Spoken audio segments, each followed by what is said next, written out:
Greetings, fellow adventurers, and welcome back to my channel. Thank you for choosing our video on Surakarta. Sit back, relax, and enjoy the ride.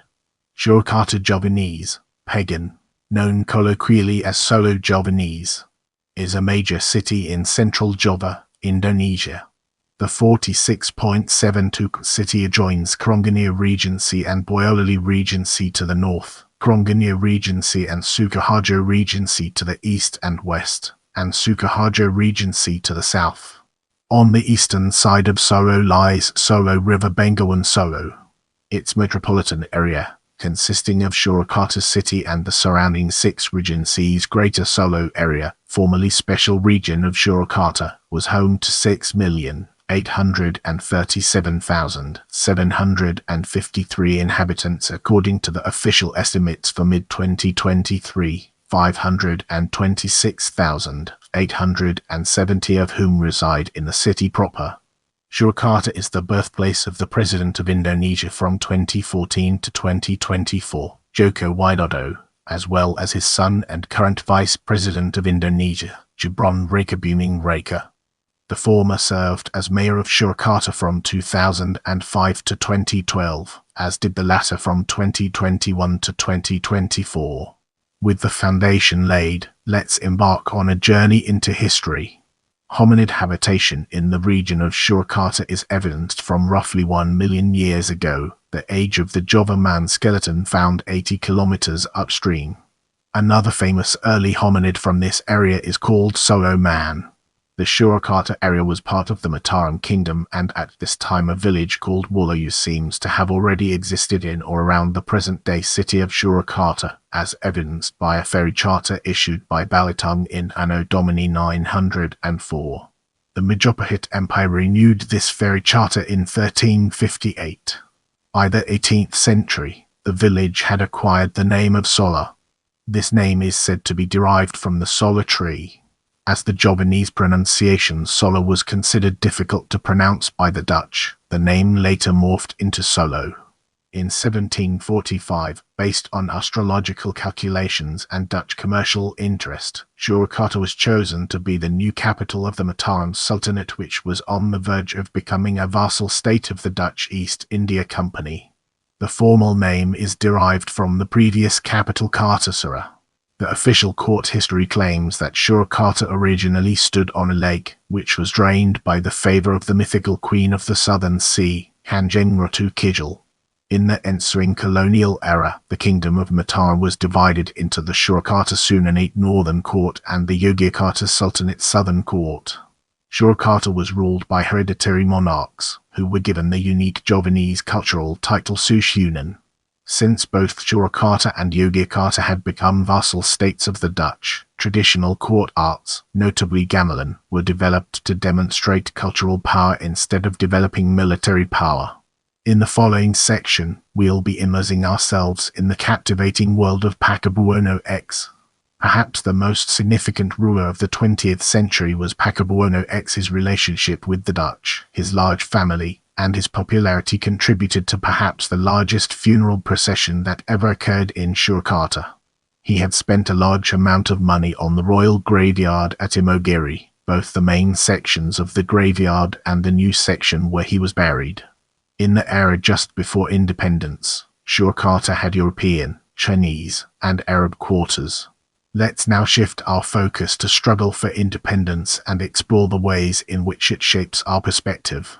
After hearing the proclamation of Indonesian independence, Pakubuwono XII declared Surakarta a part of the Republic of Indonesia. Because of this support, President Sukarno declared Surakarta a special region with the Susunan, Pakubuwono XII continuing as governor. This terminology was also used for the special region of Yogyakarta, which continues to be legally governed by its sultan to this day. However, unlike Yogyakarta, Surakarta had intense, organized resistance to the continuation of the monarchy. In October 1945, a republican movement was established in Surakarta led by Tan Malaka, a member of the Indonesian Communist Party. On 17 October, the Vizier of Surakarta, Krmh Sosrodiningrat, a member of the BPUPK, was kidnapped. The new vizier, Kmt Udanegoro, and 9 other court officials were also kidnapped by the same movement in March 1946, including the heir to the viziership Kmt Wariningrat. In response, Prime Minister of Indonesia Sutan Siaria met with Wariningrat and other Surakarta leaders in May and agreed to abolish the established government entirely. On 16 June 1946, the Surakarta Special Region was abolished and replaced with a regency Kabupaten, administered by a republican government outside the control of the Susunan and his court. This event is commemorated as the birthday of the city of Surakarta. On 26 June, Prime Minister Sutan Siaria was kidnapped in Surakarta by a rebel movement led by Major General Sudarsono, the commander of the 3rd Division. President Sukarno was angry at this kidnapping, and on 1 July 1946, 14 communist leaders, including Tan Malaka, were arrested by Indonesian police on Sukarno's instructions. However, Sudarsono freed the rebel leaders immediately. Sukarno asked the local military commander in Surakarta, Lieutenant Colonel Suharto, to arrest Major General Sudarsono and the rebel group. Suharto refused to follow this command unless it was given directly by the military chief of staff, General Sudirman. Sukarno was angry at this rejection of his commanding authority and called Suharto a stubborn Kopig officer. Suharto pretended to support the rebellion and persuaded Sudarsono and his group to stay at his headquarters at Wayoro, Surakarta, for their safety. Later that night, he persuaded Sudarsono to meet President Sukarno at his palace the next morning. Suharto secretly informed the Presidential Guard troops about Sudarsono's plan on the next morning. On July 3, 1946, Sudarsono and his group were arrested by the Presidential Guard near the palace. Prime Minister Siaria was released unharmed. Several months later, General Sudarsono and his group were pardoned and released from prison. However, this did not halt the ascendancy of the Communist Party in Surakarta. In November 1946, the Communists kidnapped the regent and vice-regent and seized power for themselves, a coup quickly legitimated after the fact by Sukarno. In 1947, Amir Sharifin appointed Waikana, a communist, as Surakarta's military governor. In December 1948, the Dutch attacked and occupied the cities of Yogyakarta and Surakarta as part of Operation Kroi.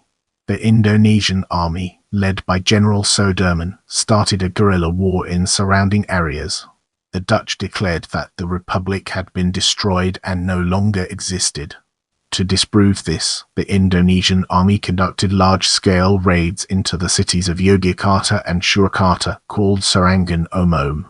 On 7 August 1949, Indonesian troops led by Slamet Riyadi managed to defeat the Dutch troops and occupied the city for several hours. To commemorate this event, the main street of the city of Surakarta was renamed Brigadier General Slamet Riyadi Street. Surakarta remained under communist control until October 1965. Local government was unclear about how to proceed after the 30 September movement and went about business as usual. As a result, Suharto's forces entered Surakarta without resistance, mobilized local youth paramilitaries, and indiscriminately slaughtered the entire local government. Now, let's delve into the intricacies of geography and explore its various aspects. The water sources for Surakarta are in the Valley of Merapi, a total of 19 locations, with a capacity of 3,404 and 899.2 US. The average source water height is 800 above sea level. There were only 12 wells in Surakarta. Today, underground water wells in 23 locations produce about 45 and 11.9 US. In March 2006, Surakarta State Water Company (PDAM) had a production capacity of 865.02 and 228.5 US from Kokratalang, Clayton, 27 kilometers from Surakarta, 387 102.2 US, and from 26 deep wells, with a total capacity of 478.02 second 126.3 US dulcic. The total reservoir capacity is 414,533 US gallon, can serve 5,522% of the population. As we enter this new phase, let's navigate the complexities of climate and discover its practical applications. Surakarta features a tropical monsoon climate with a lengthy wet season spanning from October through May, and a relatively short dry season covering the remaining 4 months June through September. On average, Surakarta receives just under 2,200 millimeters of rainfall annually, with its wettest months being December, January, and February. As is common in areas featuring a tropical monsoon climate, temperatures are relatively consistent throughout the year. Surakarta's average temperature is roughly 30 C every month, 86 F. With the groundwork laid, let's now examine administrative divisions and its connections to our previous discussions. After Surakarta became a city, it was divided into 5 districts Kecamatan, each led by a khamnat, and subdivided into 51 kelurahan, now 54, each led by a lurah. The districts of Surakarta City are tabulated below with their areas and their populations at the 2010 census and 2020 census, together with the latest official estimates as at mid-2023. The table also includes the locations of the district administrative centers, the number of administrative villages in each district, all classed as urban kelurahan, and the district postal codes. Notes are also spelled Luwian, except the kelurahan of Jagalan, which has the postcode of 57,162. Brace yourself for a captivating discussion on Greater Surakarta as we explore its nuances and implications. Surakarta, as a densely populated core city in central Java, and its second city, spills considerably into neighboring regencies. Surakarta City and its surrounding regencies, Karanganyar, Sragen, Wonogiri, Sukoharjo, Clayton, and Boyolali, are collectively called the ex-Surakarta Regency, Dutch, Residentie Surakarta. Though a traffic study quotes the population as 1,158,000 as of 2008, this reflects only the continuously built-up area, as the city affects entire neighboring regencies by significantly driving up overall population densities in Sukoharjo Regency and Clayton Regency over the already dense countryside. Furthermore, the government of Indonesia officially defines a broader region as Surakarta's extended metropolitan zone, with the acronym Subasakawanasratan for Surakarta, Boyolali, Sukoharjo, Karanganyar, Wonogiri, Sragen, Clayton as the city and the entire 6 surrounding regencies, which reflect a broader planning region, though not a core metropolitan area, as some of its regencies are not particularly suburbanized.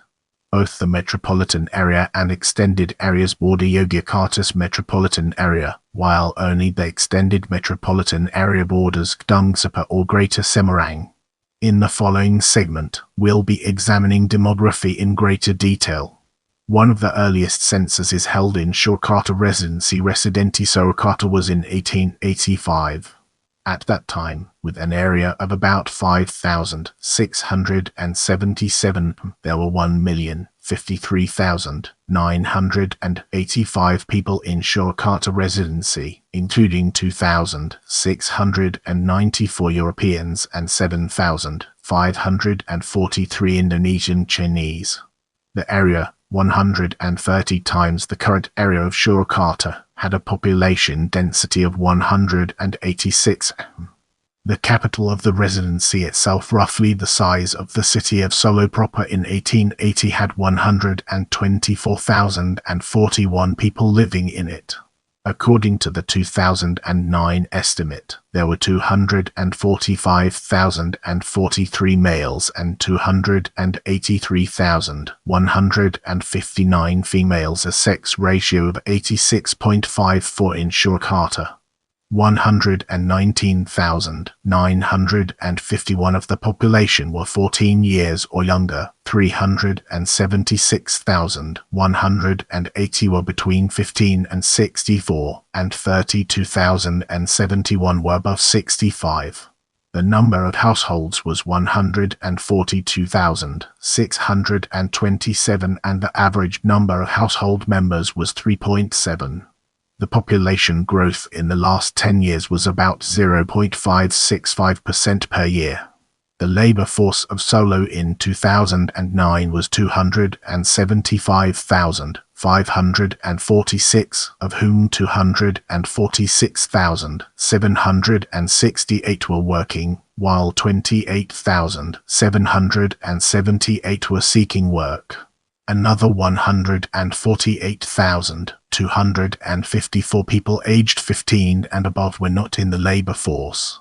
Based on employment numbers, the most common work in Solo was worker paid employee 112,336, followed by self-employee 56,112, self-employee assisted by temporary employee 32,769, and paid employee 20,193, self-employee assisted by permanent employee 14,880, freelance employee in non-agricultural work 10,241, and freelance employee in agricultural work 237.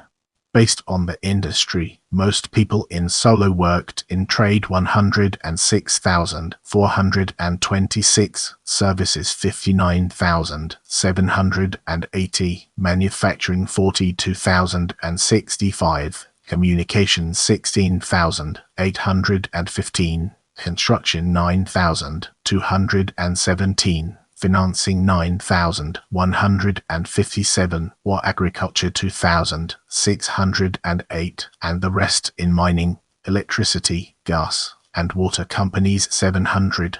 The mean working week in Solo was 47.04 hours, 47.74 for men and 46.13 for women, and 212,262 people worked more than 35 hours per week compared to 34,506 who worked less than that. Let's now turn our attention to education and examine its role within the larger context. According to 2009 statistics, 242,070 people above 15 in the city had finished high school, while 86,890 had only finished junior high school, and 94,840 were still in school or had only finished elementary school. The percentage of high school graduates was the highest of the cities and regencies in central Java. According to the statistics of Datapokok Pendidikan Dapodik, in the school year, there were 68,153 students and 853 schools in Surakarta.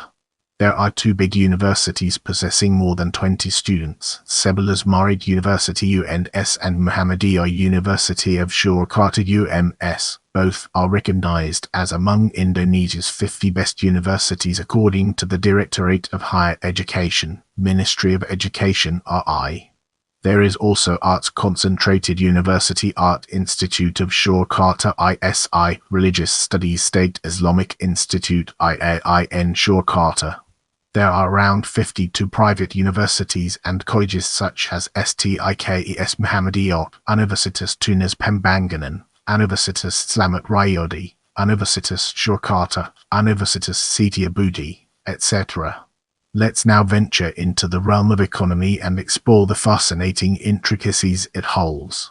The per capita GDP of Surakarta in 2009 was 16,813,058.62 IDR, the fourth highest in Central Java after Kudus, Cilacap, and Semarang.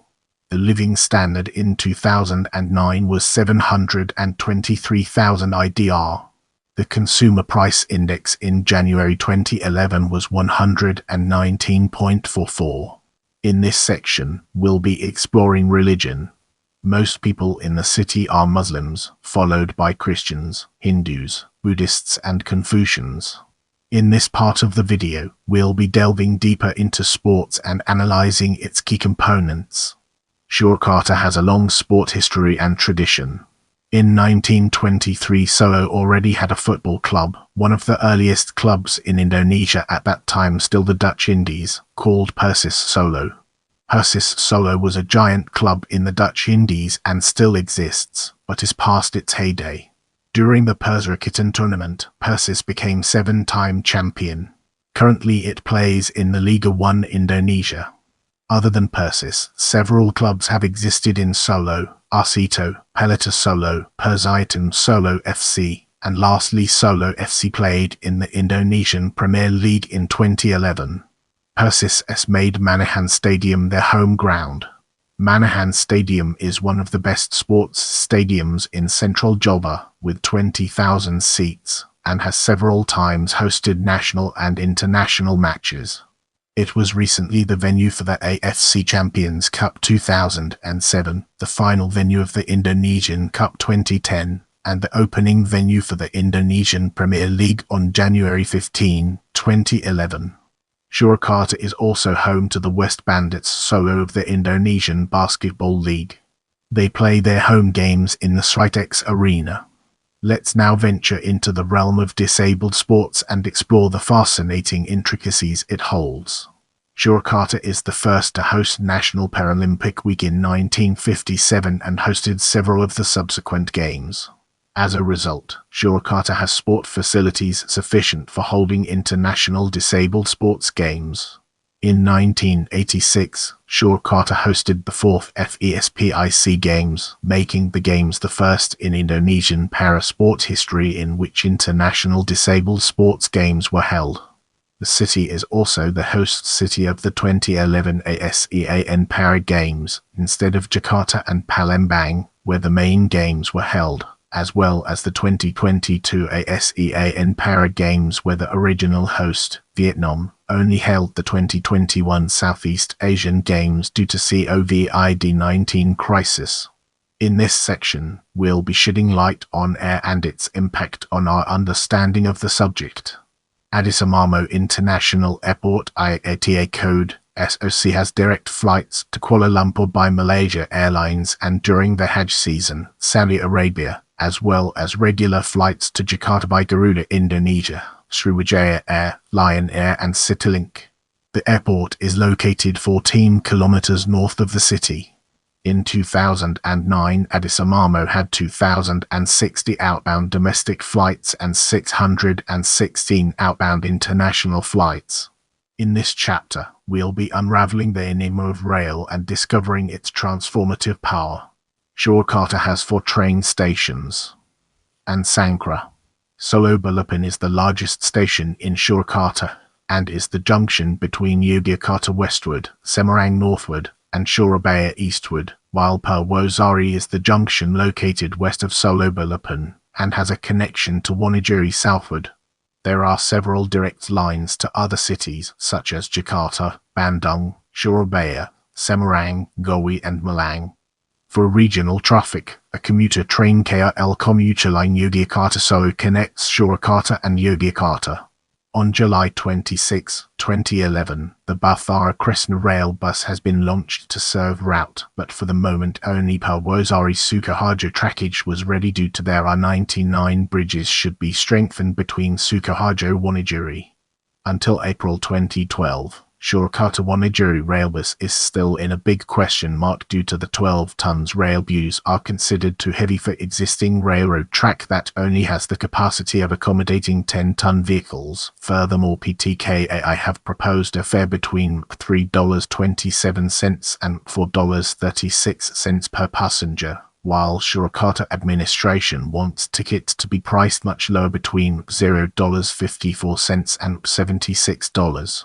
In 2019, Adisarmamo Airport Rail Link began operation, linking Solo Balapan station to a station inside Adisarmamo International Airport Complex.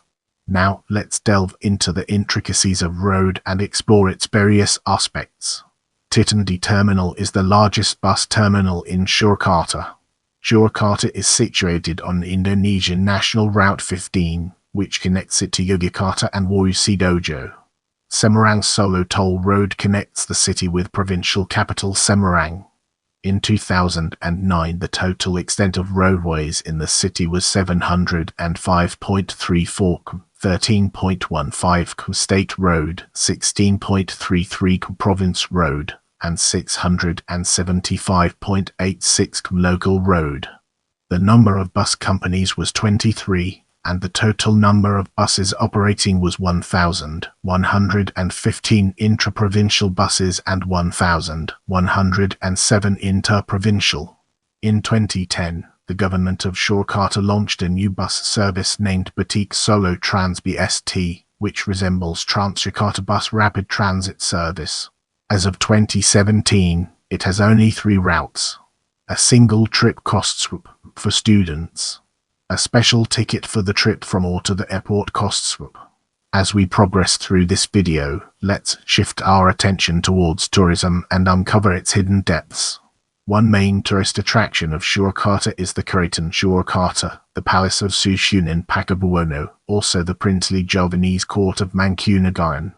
Pasar Jid Market is often visited by tourists, mostly for its unique architecture and fame as the biggest traditional market in the Solo area.